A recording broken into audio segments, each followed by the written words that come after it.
కాకినాడ పోర్టులో పెద్ద ఎత్తున అక్రమాలు జరుగుతున్నాయని, రేషన్ బియ్యంతో సహా రేషన్ బియ్యం అక్రమ రవాణా, మాదక ద్రవ్యాల ఇవి కూడా పెద్ద ఎత్తున జరుగుతున్నాయని, పేలుడు పదార్థాలు కూడా అందులో మరి నావల్లో పోతున్నాయని ఆరోపణ నిగ్గుదల్చడానికి పవన్ కళ్యాణ్ నిన్న కాకినాడ పోర్టుకు వెళ్ళిన సందర్భంలో పోలీసులు సహకరించడం లేదని, ఎస్పీ ప్రతిసారి సెలవుపై వెళ్ళిపోతున్నారు. పవన్ కళ్యాణ్ కాకినాడ పర్యటన ప్రతిసారి కూడా అట్లాగే వీటి మీద ఓడను ఎక్కనివ్వలేదని, తర్వాత దురుసుగా ఆయన ఎక్కిన తర్వాత అసలు విషయాలు వెలుగులోకి వచ్చాయని చెప్పి, అంటే ప్రభుత్వంలో భాగం పంచుకుంటున్న పవన్ కళ్యాణ్ ఉప ముఖ్యమంత్రిగా, ముఖ్యంగా ఆయన జనసేన పార్టీకి సంబంధించిన ప్రధాన నాయకులు మనకు నాదెళ్ల మనోహర్ గారు సివిల్ సప్లైస్ మినిస్టర్గా ఫస్ట్ అసలు ప్రభుత్వం వచ్చిన వెంటనే మొట్టమొదటి సివిల్ సప్లై శాఖ మంత్రిగా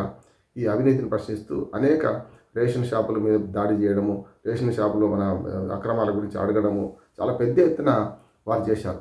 పిఠాపురం వెళ్ళారు, అట్లా మన కాకినాడ వెళ్ళారు. కాకినాడలోనే పెద్ద ఎత్తున, ఎందుకంటే అప్పుడు అంతకుముందు ఉన్న మాజీ ఎమ్మెల్యే వైసీపీ ఎమ్మెల్యే మనకు పవన్ కళ్యాణ్ అవమానించిన తీరు, పవన్ కళ్యాణ్ ఛాలెంజ్ చేసిన తీరు, ఇవన్నీ ఉంటే చూస్తే కొంచెం వరకని చెప్పిన మొదట్లో అనుకున్నాం దాని మీదే కాన్సన్ట్రేట్ చేశారని.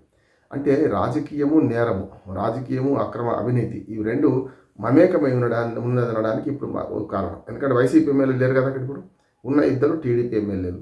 Kondababu TDP MLA Kakinada rural. అప్పుడు ఆ టీడీపీ ఎమ్మెల్యే హయాంలోని జరుగుతున్నది ఏమిటి అని ఆయన డైరెక్ట్గా కొండబాబుని ప్రశ్నించారు. దానికి ఇప్పటి వరకు పైన సమాధానం లేదు. ముఖ్యంగా ఇదివరకు అని చెప్పారంటే కూటమి మూలాలను ప్రశ్నించేది. గతంలో హోమ్ మినిస్టర్ అనితను ప్రశ్నించినప్పుడు అది సమస్య వచ్చింది. అనితను డైరెక్ట్గా చెప్పారు, అమ్మాని చాదగాపు తూరుకోమనంటే మాట్లాడారు.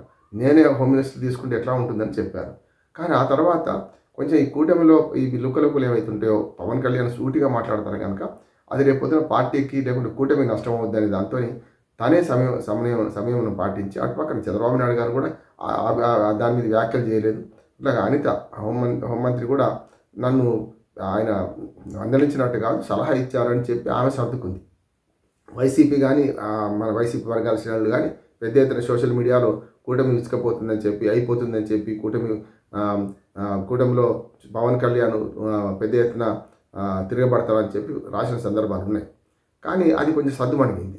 తర్వాత పవన్ కళ్యాణ్ కూడా చాలా మెల్లమెల్లగా సమయంలో పాటిస్తూ వచ్చారు. అంతేందుకు మనకి వర్మ అరెస్ట్ కేసులో కూడా ఆయన అడుగుతుంటే పోలీసులు తమ పని తాను చేసుకుపోతారు, మన ప్రతిదానిలో మనం స్పందించడం ఏంటిది అని చాలా నవ్వుతూ మాట్లాడారు. అంతకుముందు ఏదైతే హోమ్ మినిస్టర్ మీద ఆరోపణ చేశారో, శాంతి భద్రతలు క్షీణిస్తున్నాయన్నారో, ఈ సోషల్ మీడియా వాళ్ళ మీద కేసులు పెట్టకపోతే ఎవరి పిల్లల మీద భార్యాభర్తల మీద ఇన్ని రాస్తుంటే ఎట్లా ఏం చేస్తున్నారని గట్టిగా హెచ్చరించిన ఆయన మొన్నటి వర్మ కేసులో మాత్రం రామ్ గోపాల్ వర్మ కేసులో కొంత తగ్గి మాట్లాడారంటే సమయంలో అంటే ఒక రకమైన అనుభవం వచ్చి ఒక సమయంలో పాటిస్తున్నారు. కానీ ఇప్పుడు మళ్ళీ ఇక్కడికి వచ్చే కాలం ఇక్కడ కూడా చాలా సమయంలో పాటించారు. నిజంగా చెప్పాలంటే ఆయన ధోరణిని స్పందిస్తే చాలా గమ్మత్తుగా ఉంటుండే. అంటే సినిమా హీరోలాగా చేసేవాడు. ఇవాళ అదే జరిగింది. ఓడలకు ఎక్కడము, ఆ బియ్యం పరిశీలించడము. అంతకుముందు కూడా మరి కాకినాడ రేవులోనే కలెక్టర్ గారు డైరెక్ట్గా చేసి పట్టుకున్న సందర్భం చూసాము. ఆ బియ్యాన్ని ఓడ పోతున్న తర్వాత వెనక నుంచి ఇంకొక చిన్నపాడ వేసుకొని పోయి దాన్ని ఆపి అందులోకి ఎక్కి 640 టన్నుల రేషన్ బియ్యం, చాలా వేల టన్నుల రేషన్ బియ్యం పోతున్నాయి. అందులో 640 టన్నుల రేషన్ బియ్యం పోతున్నట్టు దాన్ని ఆపిన సందర్భంలో మనం చూసినాం. కనుక కలెక్టర్ గారి హీరోయిజం బాగా చేశామని మనం అందరం మెచ్చుకున్నాం, దాన్ని ఆటంకపరిచారు. కానీ లోకల్గా ఉన్న రాజకీయ నాయకులు ఈ అక్రమ వ్యాపారంలో ఉన్నారనుకోండి, ఇప్పుడు ఇంటి దొంగని ఈశ్వరుడైనా పట్టలేడు కదా. కూటమిలో ఉన్నా సరే, ఏ ప్రభుత్వంలో ఉన్నా సరే, గతంలో వైసీపీ ప్రభుత్వంలో అదే జరిగింది. కాకినాడ బేస్గా చాలా ఓడల్లో చాలా కుంభకోణం జరిగినాయి. అంతేందుకు మనకు విశాఖ రేవులో కూడా మనకు గంజాయితో తీసుకొచ్చిన ఓడనే వచ్చిందంటే మనకు అర్థం చేసుకోవచ్చు. విశాఖ టు బొంబాయి వయా హైదరాబాద్ మనం చూసాం, లింకులు చూసాం కదా. అందుకనే పవన్ కళ్యాణ్ ఆవేదనలో వారి ఎంక్వైరీ చాలా న్యాయమైంది అంటున్నాను నేను. అంటే ఎమ్మెల్యేని హెచ్చరించాల్సిందే ఒకటి. రెండవది, ఎమ్మెల్యే చేతులు ఎంత ఉంటుంది అంటే ఇవాళ రాజ్యం అంతా ఎమ్మెల్యే రాజ్యం అవుతుంది. పైన ఎంపీ రాజ్యం, కింద ఎమ్మెల్యే రాజ్యం. ఎందుకంటే ఎమ్మెల్యే తలుచుకుంటే అంగన్వాడీ ఆశా వర్కర్ నుంచి మొదలు అంగన్వాడీ ఆయా నుంచి మొదలు పెడితే అన్ని సిఫార్సు చేసే పరిస్థితి వచ్చేసింది. మిగతా స్థానిక ప్రభుత్వాలకు ఎలాంటి విలువ లేకుండా పోయింది. కనుక ఇంత పెద్ద వ్యాపారం జరుగుతుంటే ఎమ్మెల్యేకి తెలవకుండా జరుగుతుందా అనే మాట వాస్తవం. ఇది చంద్రబాబు నాయుడు దాకా మన అనిత విమర్శలు అదే, ఇప్పుడు కొండబాబు మీద విమర్శ కూడా అదే అవుతుంది. దీనికి వెంటనే స్పందిస్తే బాగుంటుందని మనకు చంద్రబాబు నాయుడు గారు కూడా ఓపిక పడుతున్నారు. ఇటుపక్క అటుపక్క రెండు చేతులు కలిసినే చెప్పట్లేదు. కానీ దీన్నే దాన్ని చూసుకుంటే ఇవాళ కాకినాడ రేవులో జరుగుతున్న అక్రమాల గురించి పవన్ కళ్యాణ్ మాట్లాడిన మాటలు అక్షరాల నిజం. అది రాజకీయ నాయకత్వం అండలేకుండా జరుగుతలేదు.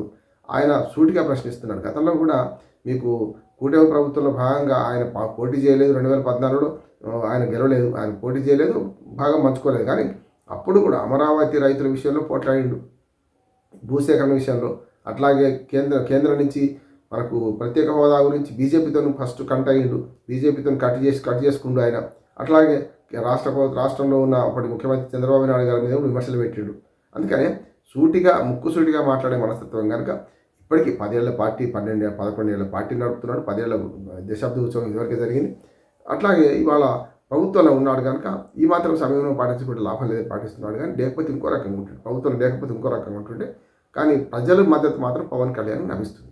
ఏదేమైనా సరే పవన్ కళ్యాణ్ ముక్కుసూటిగా ఉంటున్నాడు. ప్రభుత్వ ధనాన్ని దుర్వినియోగం చేయదనుకుంటున్నాడు. తన ఛాంబర్లో కుర్చీలు బెంచీలు తెప్పిస్తుంది కూడా తాను ప్రభుత్వ ఖర్చు తీసుకొని నేనే సొంతంగా కొనుక్కుంటాను ఫర్నిచర్, అనవసరంగా ఫర్నిచర్ కొత్తగా కొనుక్కునేందుకు ప్రభుత్వం మీద భారం ఎందుకని మొదటి ఆదర్శంగా నిలిచారు. అట్లాగే తన సివిల్ సప్లైస్ మంత్రి నుంచి మా దాందెళ్ల మనోహర్ నుంచి ఆయనకు మంచి సహకారం లభించింది.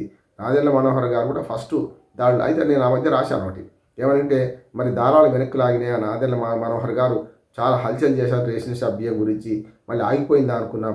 కానీ ఇప్పుడు పవన్ కళ్యాణ్ గారే స్వయంగా రంగంలోకి దిగడం వల్ల ఎందుకంటే ఖచ్చితంగా ఫలితాలు వస్తాయి అనుకుంటున్నాను. కాకినాడ రేవు కేంద్రంగా ఈ అక్రమాలను ఆపాలంటే మంచి పోలీసుల సహకారం ఉండాలి, ముఖ్యంగా హోమ్ మినిస్టర్ సహకారం కూడా ఉండాలి. పోలీసులు నియంత్రించేది హోమ్ మినిస్టర్, ముఖ్యమంత్రి సహకారం అంతకన్నా ఉండాలి. అంటే ముఖ్యమంత్రి, Pawan Kalyan deputy chief minister, home minister ముగ్గురు కూర్చొని, అంటే సివిల్ సప్లైస్ మినిస్టర్ నలుగురు కూర్చొని ఒక శాశ్వత పరిష్కారం వైపు ఆలోచించాలి. గతంలో అవే అక్రమాలు జరిగినాయి, మళ్ళీ ఇప్పుడు కూడా అవే అక్రమాలు జరుగుతాయంటే ప్రజలు క్షమించరు. దీన్ని కాకినాడ కేంద్రంగా, కాకినాడ పోర్టు కేంద్రంగా రేషన్ బియ్యం ఒకటే కాదు రకరకాల అక్రమ వ్యాపారాలను కూడా అరికట్టవలసి ఉన్నది. దానికి కేంద్ర ప్రభుత్వం సహకారం కావాలి. కేంద్ర ప్రభుత్వం సహకారం కావాలంటే హోమ్ మినిస్టర్ అమిత్ షాతో కూడా మాట్లాడతా అని కూడా పవన్ కళ్యాణ్ హెచ్చరించిందంటే ఈ ప్రభుత్వానికి ఒక హెచ్చరిక లాంటిదే. అంటే ప్రమాద గంటికలు మోగుతున్నాయి. అక్రమాలను సహించను, క్షమించను అంటున్న పవన్ కళ్యాణ్ వైపే ప్రజలు ఉంటారు ఖచ్చితంగా. రేపు పొద్దున అక్రమ సంపాదనతో రేపు ఎన్నికలు గెలవడం తర్వాత సంగతి. ఇప్పుడు పార్టీలు అంతర్గతంగా మనకు ముసలం ముట్టకుండా చూసుకోవాల్సిన అవసరం ఉన్నది. కూటమిలో ముసలం ముట్టే మాటలు ఇవి కనుక దీన్ని చంద్రబాబు నాయుడు గారు ఎట్లా డీల్ చేస్తారు, ఏ రకంగా దీన్ని అడ్డుకుంటారు, దీన్ని ఏ రకంగా సమర్థవంతంగా పరిష్కరిస్తారనేది కాలమే తెలుస్తుంది. అప్పటిదాకా మేము వేచి చూడాల్సిందే. నమస్కారం.